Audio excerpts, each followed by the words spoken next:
और आइए पहली बड़ी खबर की ओर आपको लिए चलते हैं। ईरान में दिवंगत supreme leader Ayatollah Ali Khamenei को अंतिम विदाई देने की तैयारियां शुरू हो चुकी हैं, लेकिन शोक के इस माहौल के बीच इजराइल की कथित साजिशों और सुरक्षा को लेकर बड़ा विवाद भी सामने आ गया है।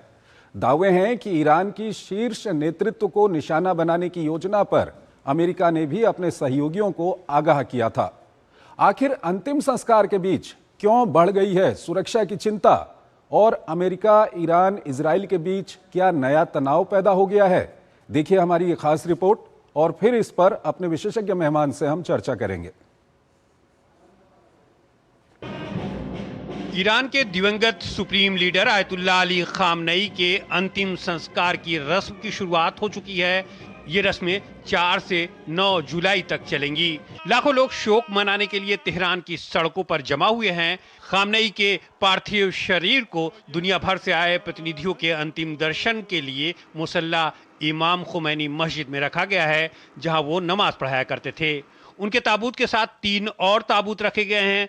ताबूत को इमाम हुसैन की मजार से लाए गए एक पवित्र लाल झंडे से ढका गया है। ईरानी सरकार के अनुसार ये झंडा प्रतिरोध, बलिदान और सच्चाई के प्रति अटूट निष्ठा का प्रतीक है। ईरानी वार्ताकारों की हत्या से जुड़ी योजना से संबंधित द न्यूयॉर्क टाइम्स की रिपोर्ट सामने आने के बाद ईरानी लीडरशिप इजराइल को चेतावनी दे रही है कि अंतिम संस्कार के दौरान किसी तरह की गड़बड़ी पैदा करने की कोशिश की गई तो करारा जवाब दिया जाएगा।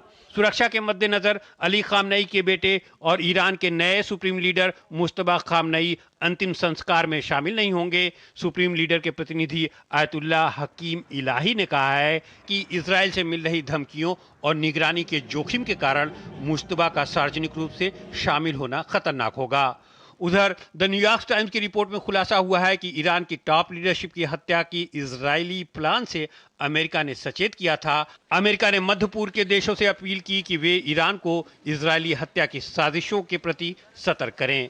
अमेरिका को आशंका थी कि इजराइल युद्ध विराम के दौरान ईरान के विदेश मंत्री अब्बास अराक्ची और संसद के अध्यक्ष मोहम्मद बाकर कालिबाफ की हत्या की कोशिश कर सकता है। रिपोर्ट के मुताबिक अब्बास अराक्ची और कालिबाफ मार्च से ही इजराइल के संभावित टारगेट लिस्ट में थे। रिपोर्ट में यह भी दावा किया गया है कि कालिबाफ 2 बार हमले से बाल बाल बचे, एक बार 2025 के संघर्ष के दौरान और दूसरी बार हालिया युद्ध में।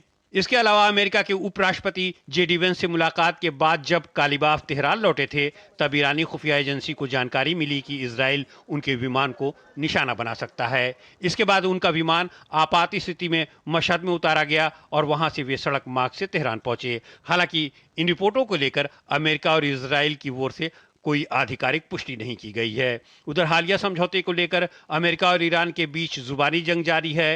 राष्ट्रपति डोनाल्ड ट्रंप ने कहा है कि ईरान लगभग उन सभी शर्तों पर सहमत हो गया है जिन्हें अमेरिका चाहता है। उन्होंने ये भी दावा किया कि बातचीत अभी जारी है, लेकिन अंतिम नतीजा अभी पूरी तरह साफ नहीं है। यह बयान ऐसे समय में आया है जब कतर की राजधानी दोहा में अमेरिका और ईरान के बीच अप्रत्यक्ष बातचीत हुई है। हालांकि इन वार्ताओं में किसी बड़े या स्थायी शांति समझौते की दिशा में कोई स्पष्ट प्रगति नहीं दिखी है। वहीं ईरानी संसद के स्पीकर कालिबाफ ने कहा है कि अगर अमेरिका और इजराइल समझौते को पूरी तरह लागू नहीं करते हैं और युद्ध खत्म करने की अपनी बात नहीं निभाते हैं, तो ईरान फिर से जवाबी कार्रवाई शुरू कर सकता है। उन्होंने चेतावनी देते हुए कहा, इसका बराबर का जवाब दिया जाएगा। और इस पूरी रिपोर्ट पर बात करने के लिए हमारे साथ मौजूद हैं professor Anshu Joshi, SIS JNU से हैं, विदेशी मामलों की जानकार हैं। अंशु जी, बहुत बहुत स्वागत है आपका हमारे इस कार्यक्रम में। अंशु जी, पहला सवाल यही है कि ईरान के जो दिवंगत सुप्रीम लीडर हैं अयातुल्लाह अली खामनेई, उनके अंतिम संस्कार की जो प्रक्रिया है वो शुरू हो चुकी है। भारतीय प्रतिनिधिमंडल भी वहाँ पर मौजूद है। क्या कुछ आपकी प्रतिक्रिया?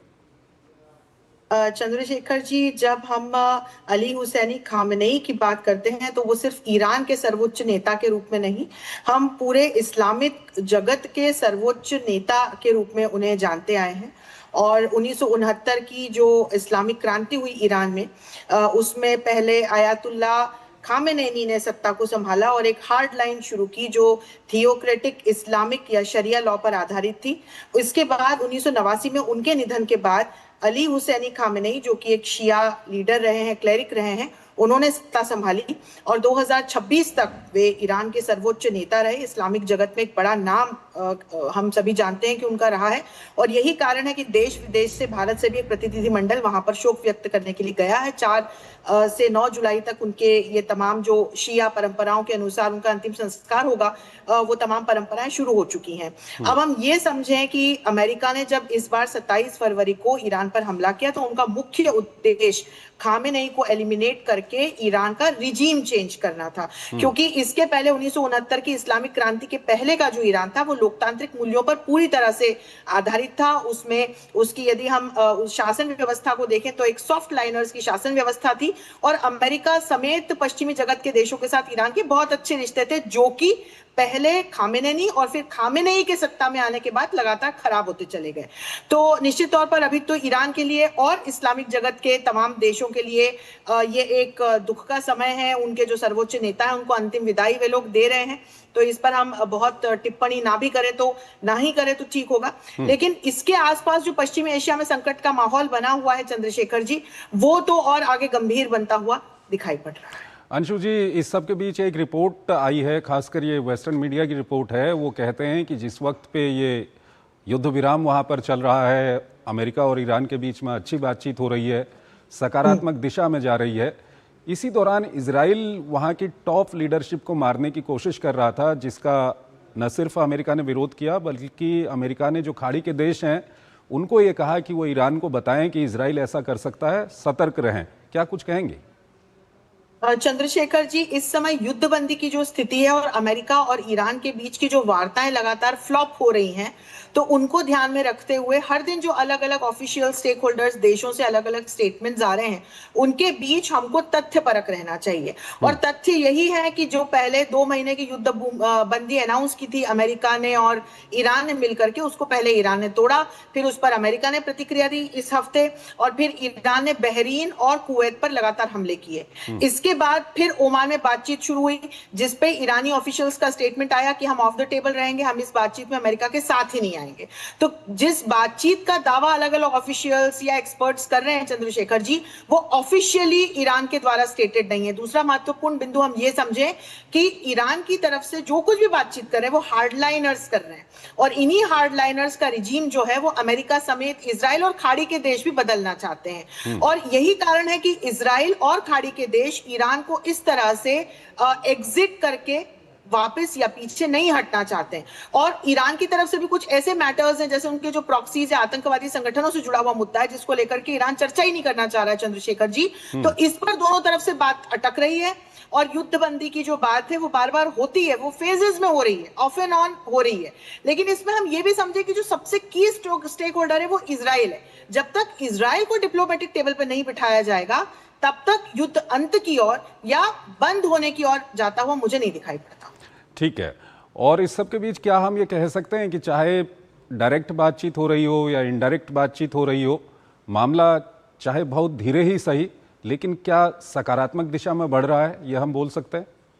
चंद्रशेखर जी, बीते दिनों ऐसा लगा था जब ईरान ने और अमेरिका ने मिलकर के G7 की मीटिंग के दौरान पहले एक वर्चुअली डॉक्यूमेंट साइन किया, फिर उस पर वाकई में हस्ताक्षर हुए, उसमें अलग अलग क्लॉजेस थे, 14 सूत्रीय ये MOU है। उसमें फिर ईरान ने वादा किया कि न्यूक्लियर वेपन्स नहीं बनाएगा। अमेरिका ने भी एक बड़ी एड देने की घोषणा ईरान को की, हालांकि वो सशर्त थी, और ईरान ने कहा बिना किसी शर्त 2 महीने के लिए स्ट्रेट ऑफ हॉर्मुज खोल रहा है, उसके बाद स्ट्रेट ऑफ हॉर्मुज पर टैक्स लगाएगा।